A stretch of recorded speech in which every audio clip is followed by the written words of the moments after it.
우리가 지난주에는 아가서 5장 2절 말씀을 함께 나누었습니다. 술람미 여인은 내가 잘지라도 마음은 깨었다라는 이 모순적인 말을 했어요.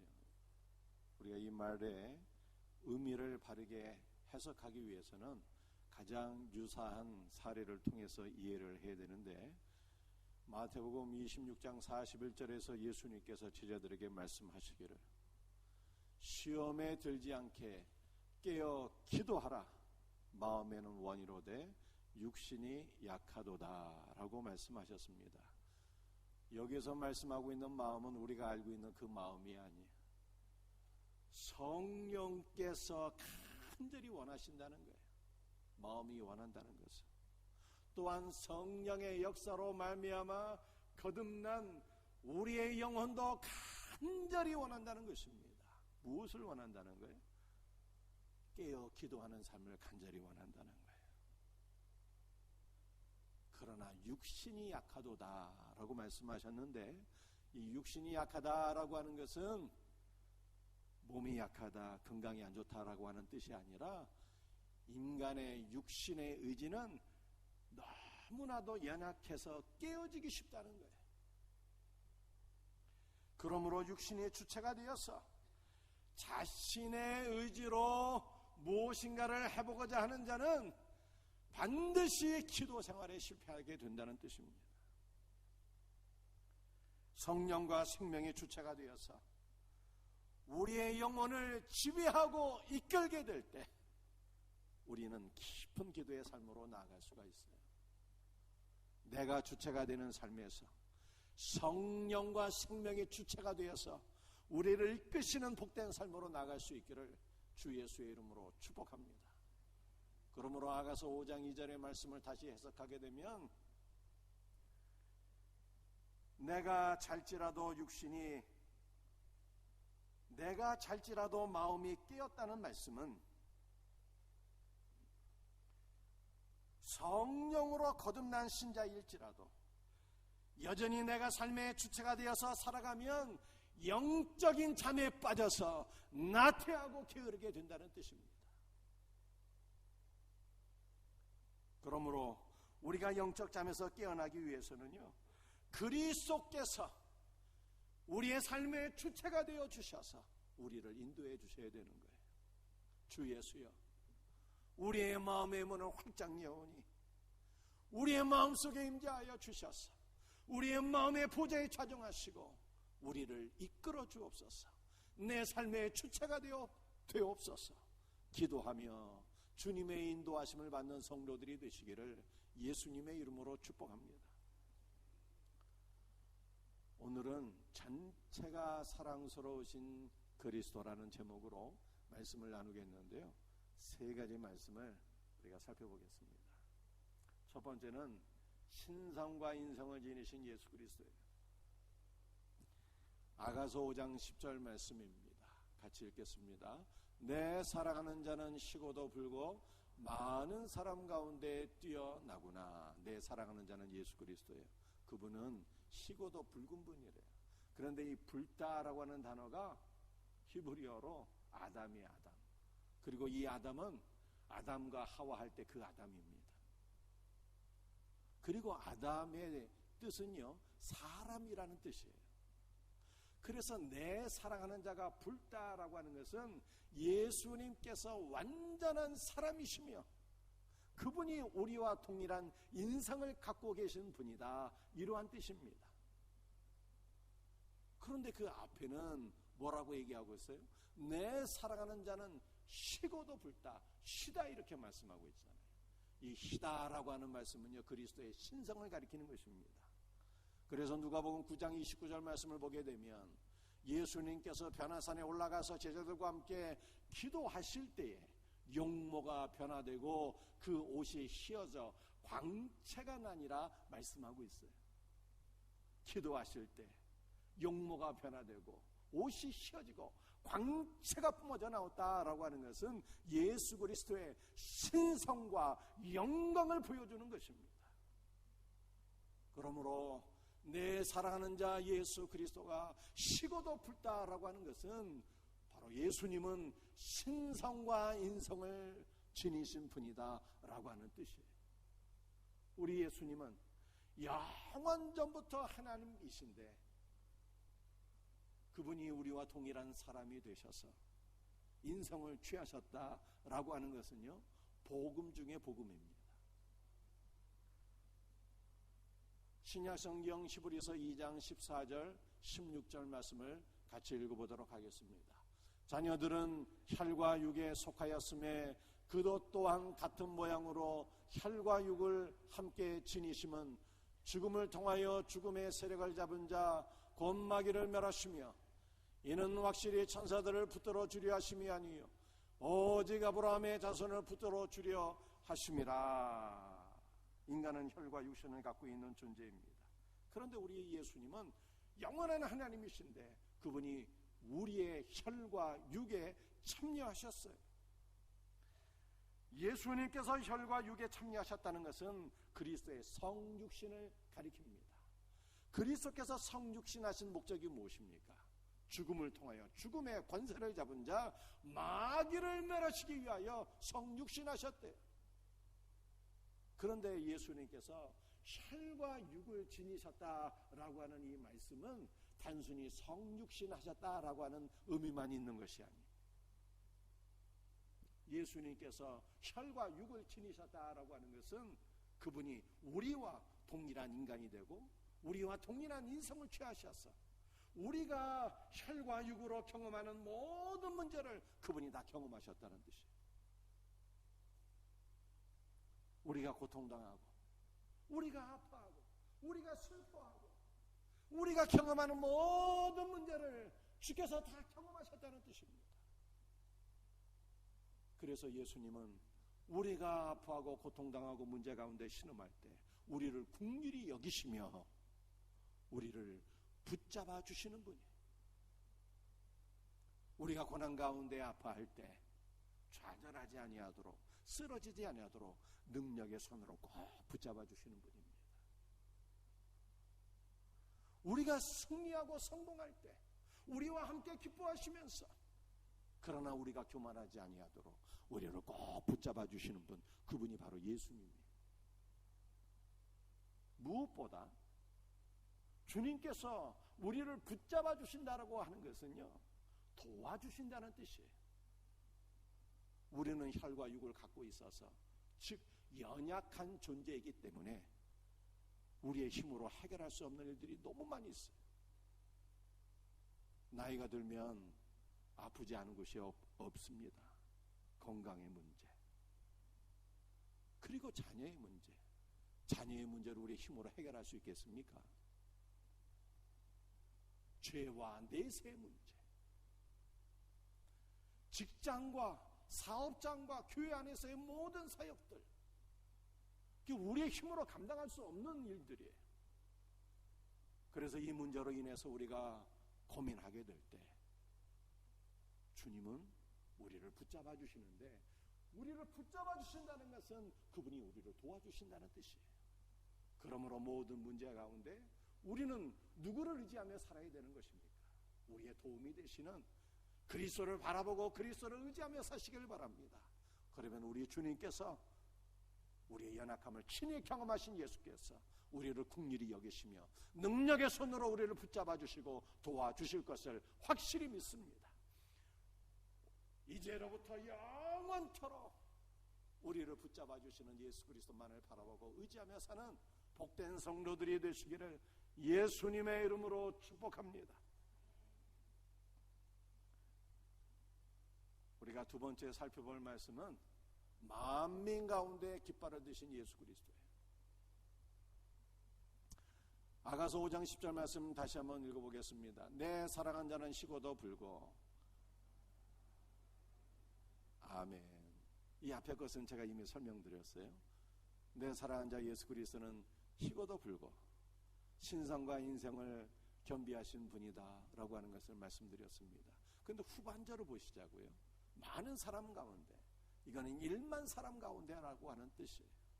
뛰어나다.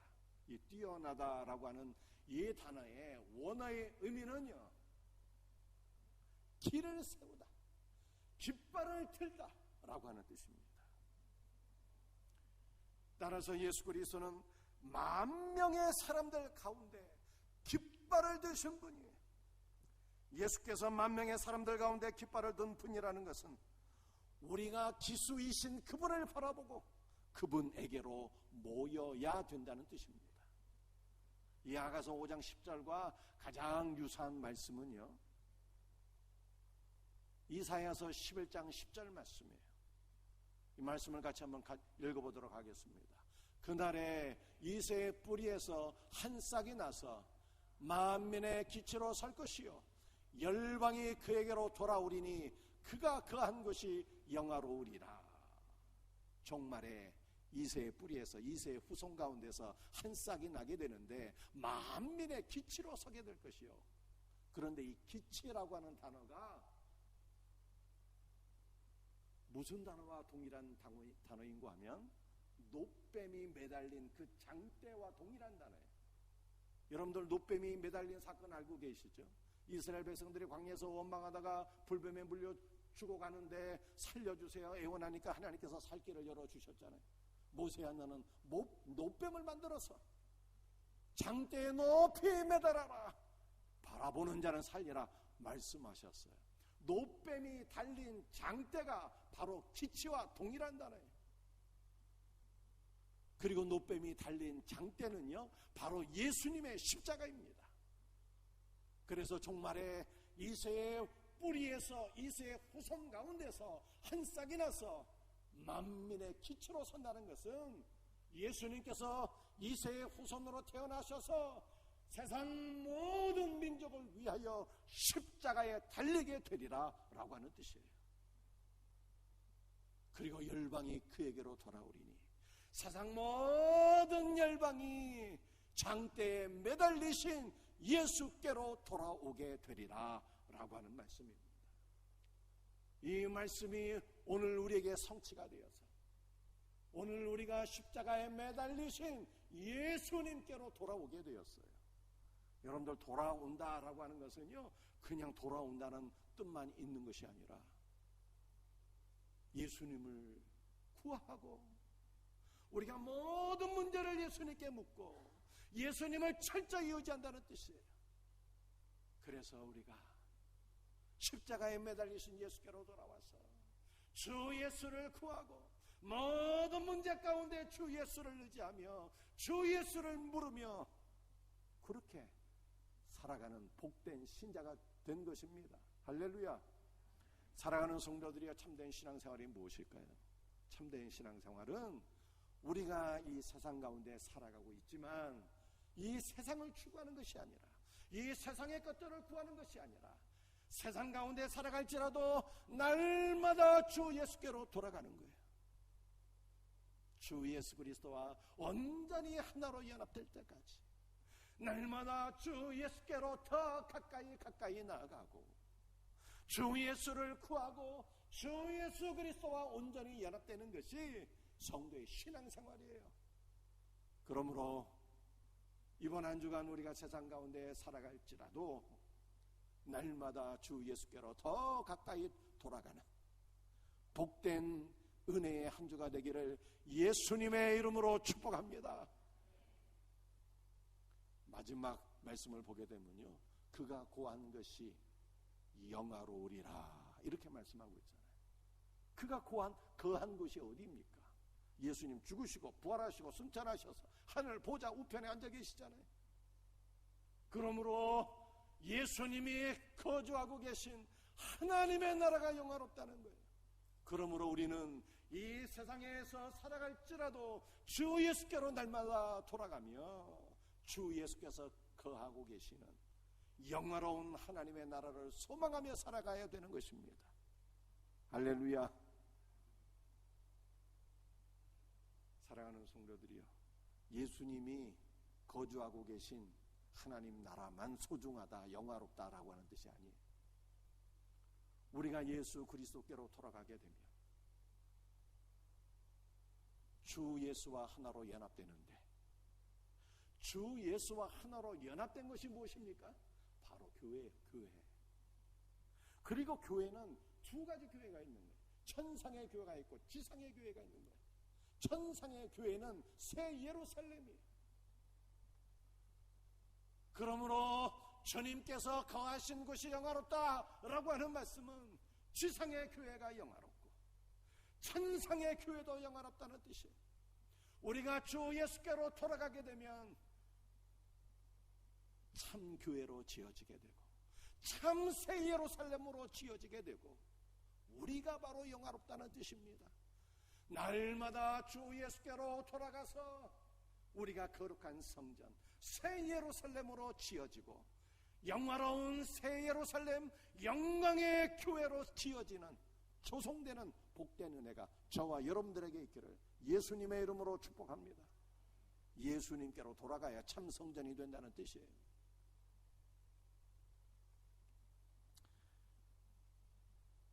오늘 세 번째 나눌 말씀은요, 전체가 사랑스러우신 예수님이에요. 이 말씀 잘 들으셔야 돼요.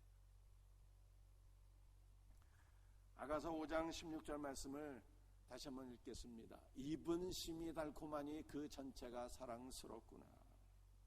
그리스도는 그 전체가 사랑스러우신 분이에요. 오직 예수님만 전체가 사랑스러우신 분이에요. 이 세상에 사랑스러운 존재가 많이 있을지라도 전체가 사랑스러운 존재는요, 오직 예수님뿐이에요. 이 세상의 모든 아름다운 것들, 사랑스러운 것들을 다 합해도 예수님과 비교할 수가 없어요. 여러분들은 아마도 이렇게 질문하실지 모르겠습니다. 예수님이 사랑스러운 분이기는 하지만 우리가 가족도 친구도 이웃도 사랑해야 되는 것 아닙니까? 여러분들 이렇게 질문하실 것 같아요. 그런데 성경이 무엇을 말씀하고 있을까요? 마태복음 10장 37절 말씀입니다. 함께 같이 읽도록 합니다. 아버지나 어머니를 나보다 더 사랑하는 자는 내게 합당하지 아니하고 아들이나 딸을 나보다 더 사랑하는 자도 내게 합당하지 아니하며. 마태복음 10장 37절에서 합당하지 아니하며 합당하지 아니하며 두 번 강조하고 있어요. 합당하지 않다라고 하는 것은요, 가치가 없다는 거예요. 가치가. 뭐가 가치가 없다고 말씀하셨습니까? 아버지나 어머니를 나보다 더 사랑하는 자는 가치가 없대요. 아들이나 딸을 나보다 더 사랑하는 자는 내게 가치가 없다라고 말씀하셨어요. 가치가 없어요. 쓸모없다는 거예요. 쓸모없으면 어떻게 되는 것입니까? 그 다음은 여러분들이 알아서 생각하시면 되겠어요. 예수님의 말씀은 나보다 가족을 더 사랑하는 자는 가치가 없다는 거예요. 병행 구절이 누가복음 14장 26절 말씀입니다. 함께 같이 말씀을 읽도록 하겠습니다. 물은 내게 오는 자가 자기 부모와 처자와 형제와 자매와 더욱이 자기 목숨까지 미워하지 아니하면 능히 내 제자가 되지 못하고. 예수님은 자신의 가족과 자신의 목숨을 미워하지 않는 자는 능히 내 제자가 될 수 없다고 말씀하셨어요. 이 말씀은 가족을 미워하라고 하는 말씀은 아니에요. 이 말씀은 예수님을 사랑의 우선순위에 있어서 1순위로 사랑하지 않는 자는 주님의 제자가 될 수 없다는 뜻입니다. 능히 내 제자가 되지 못하고를 지적하게 되면 그는 내 제자가 될 수 없다는 예수님의 선언이에요. 따라서 예수님을 사랑의 1순위에 두는 자만이 주님의 제자인 것입니다. 예수 그리스도는 우리의 가슴 속에서 언제나 왕이셔야 됩니다. 우리가 사랑하는 사람들은 다 그리스도의 발등상 아래에 있어야 돼요. 결단코 예수님보다 앞설 수가 없어요.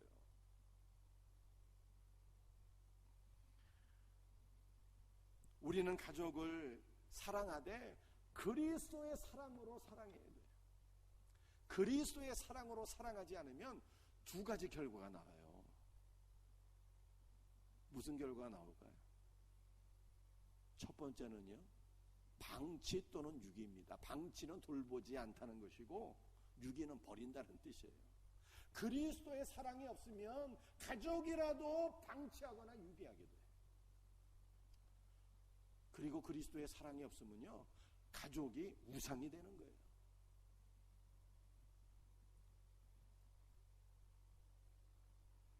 그러므로 오직 우리는 그리스도의 사랑 안에서만 가족을 바르게 사랑할 수 있고 올바른 우선순위를 맺을 수가 있습니다. 우리는 그리스도의 사랑으로 가족을 사랑해야 되지만 우리의 마음의 보좌는 오직 그리스도만 차지해야 돼요. 왜냐하면 그리스도만 우리의 왕이시고 그분만이 전체가 사랑스러우신 분이기 때문입니다.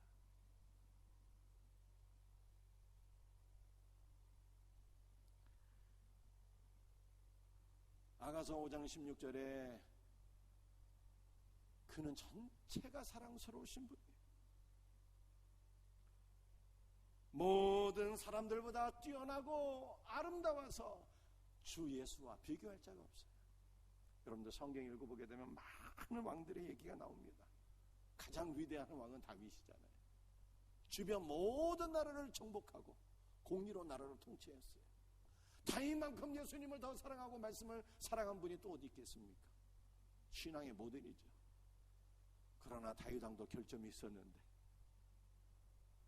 간음죄와 살인죄를 짓고 자녀 교육도 실패한 분이에요. 다윗이. 그는 결코 전체가 사랑스럽지 못한 자예요.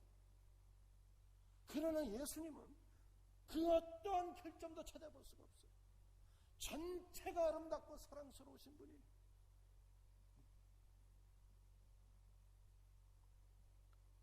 때문에 아름답고 전체가 사랑스러우신 예수님만이 우리의 왕이시요 우리의 구원자임을 성경이 말씀하고 있는 것입니다.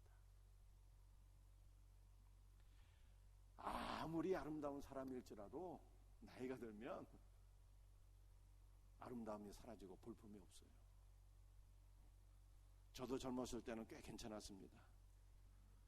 근데 나이가 드니까 뱃살이 나오고 머리털은 다 빠지고 영 볼품이 없어요. 그러나 그리스도는요, 영원전부터 천사들의 찬양과 경배를 받으시는 영광의 하나님입니다. 예수님은 성육신하셔서 베들레헴 마을 교회에 탄생하셨을 때도 가장 아름다운 아기셨어요.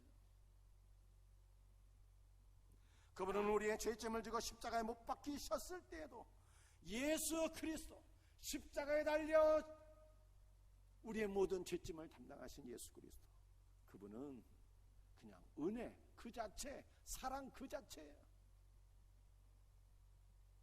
부활 승천하셔서 하늘 보좌에 앉아 계신 예수님, 장차 재림하실 예수 그리스도, 그분은 누지에서 가장 영광스러운 분입니다. 전체가 사랑스러우신 예수님, 그분을 지금부터 영원토록 더욱 사랑할 수 있는 복된 성도들이 되시기를 주 예수의 이름으로 축복합니다.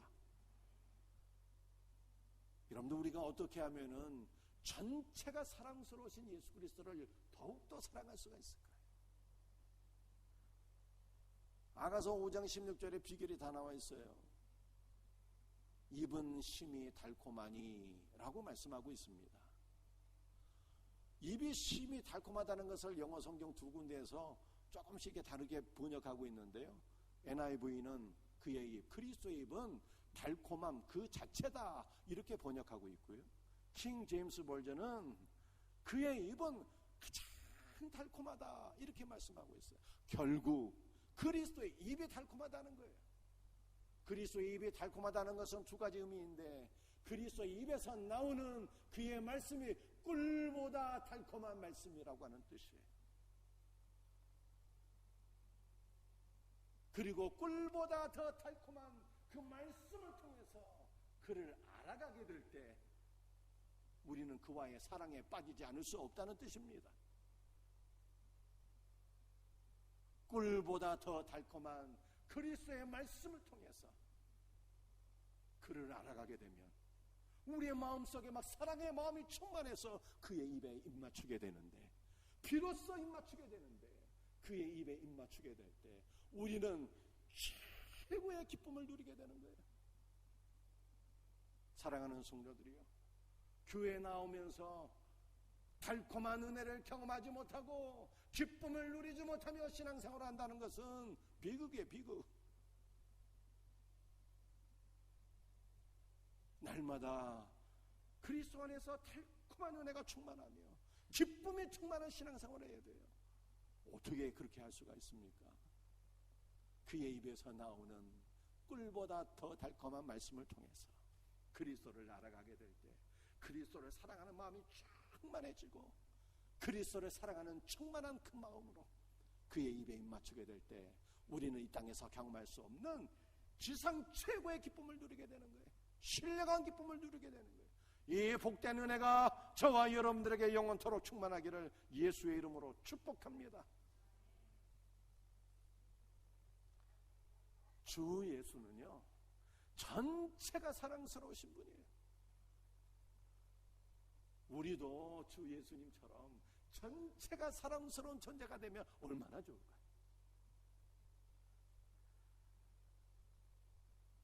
나이가 들어서 외모는 볼품이 없어질지라도 자녀들과 젊은 세대에게, 다음 세대, 존경받는 부모, 존경받는 크리스찬이 될 수 있다면 얼마나 좋을까요? 여러분이 전체가 사랑스러운 존재가 되고자 한다면 비결은요, 딱 한 가지. 전체가 사랑스러우신 주 예수 그리스도와 연합되어서 그분을 닮아가야 되는 것입니다. 초등학교 저학년 학생들의 글씨 쓰기 연습장을 보게 되면 책의 맨 위에는 학생들이 따라 써야 될 모범적인 글씨가 기록되어 있어요. 그러면 글씨를 잘 못 쓰는 아이들도 그 모범적인 글씨를 보고서 그걸 따라 쓰게 되면 글씨를 잘 쓰게 되는 거예요. 그런데 모범적인 글씨를 보지 않고 지멋대로 쓴다든지, 처음에는 보고서 이렇게 따라 썼는데 나중에는 자기가 쓴 글씨를 또 보면서 적게 되면요, 나중에는 글씨가 엉망이 되는 거예요. 우리의 신앙생활도 마찬가지입니다. 우리의 모델이 되시는 전체가 아름다우신 예수 그리스도를 바라보고 그를 닮아가면 우리도 전체가 아름다운 존재가 될 수가 있어요. 그러나 그리스도를 바라보지 않고 세상 것 바라보고 사람들 바라보고 살면 우리는 그리스도를 닮아가지 못하고 그리스도를 따르는 삶에서 실패하게 되는 거예요. 여러분, 우리는 사람 바라보기에 늘 실망해요. 저 사람은 크리스찬이라고 하면서 왜 저 모양일까? 라고 생각하며 실족하게 되잖아요. 그러므로 신앙생활에 실족함이 없고 전체가 아름다운 존재가 되고자 하는 성도들이 되신다면 비결은 딱 한 가지. 오직 예수 그리스도를 바라보고 그와 연합되고 주 예수 그리스도를 닮아가셔야 돼요. 주 예수 그리스도를 닮아서 전체가 아름다운 복된 성도가 되기를 예수님의 이름으로 축복합니다.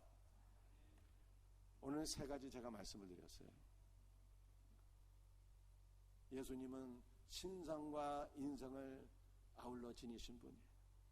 완전한 하나님이 혈과 육을 지니시고 우리와 동일한 인성을 취하셨어요. 그런데 이것이 복음이에요. 예수님은 우리와 동일한 혈과 육을 지니셨기 때문에 우리가 경험하는 모든 아픔, 모든 고통, 모든 문제를 다 친이하시고 경험하시고 우리가 문제 가운데 슬퍼하고 아파하고 신음하게 될 때 우리를 긍휼히 여기시며 우리를 붙잡아 주시고 우리를 도와주신다는 거예요. 얼마나 감사합니까? 우리 예수님은 만민 가운데 깃발을 드신 예수님이에요. 장대의 높이 달리신 예수님께로 세계 모든 열방이 주께로 돌아오게 되었고 우리도 주님께로 돌아오게 되었어요. 참 신앙생활은 세상 가운데 살지만 창대에 높이 달리신 예수님께로 돌아가는 거예요. 날마다. 할렐루야. 세 번째 말씀, 전체가 사랑스러우신 예수님. 우리는 전체가 사랑스러우신 예수님을 1순위로 사랑해야 되는 것이고요, 전체가 사랑스러우신 예수님을 바라보고 그를 닮아가야 돼요. 그러면 우리 자녀들에게, 우리 다음 세대, 저와 여러분들이 전체가 사랑스러운 존경받는 어른들이 될 것을 확실히 믿습니다. 할렐루야. 찬송하시겠어요?